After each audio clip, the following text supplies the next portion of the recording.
السلام عليكم ورحمة الله وبركاته. waxaa jiray nin saxaabi oo saxaabada nabiga sallallahu alayhi wasallam kamid ah oo nabiga sallallahu alayhi wasallam oori walaalaha ahaa afar jeer bimacna afar dumar ayuu guursaday oo mid kasta oo kamidi ay walaalaha ahayd mid kamida ooriyihi nabiga sallallahu alayhi wasallam. saxaabigaas waxa la oran jiray Talha ibn Ubaydillah radiyallahu ta'ala anhu waxaanu kamid yahay tobanka loogu bushaareeyay jannada.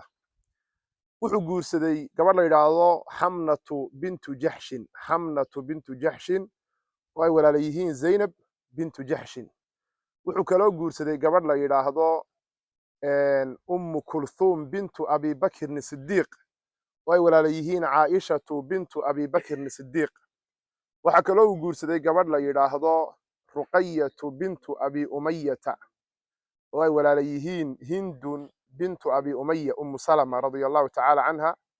wuxuu kaloo guursaday Faari'atu bintu Abi Sufyan Sakhr ibn Harb ibn Umayyah oo ay walaal yihiin Ramlatu bintu Abi Sufyan Habiba. afarta dumara oo mid kasta ay walaal yihiin mid kamida ooriyihi nabiga sallallahu alayhi wasallam ayuu guursaday. culimadu waxay yiraahdeen la yu'rafu li ghayrihi tilka al-maziyatu, isaga cid aan ahayn oo arintaas oo kale ilaahay uu siiyay ma jirto nin afar dumara guursaday oo afarta jeerba ama afartaba ay walaal yihiin dumarkii nabiga sallallahu alayhi wasallam qayb kamida may dhicin taariikhda mooyaane Talha ibn Ubaydillah radiyallahu ta'ala anhu.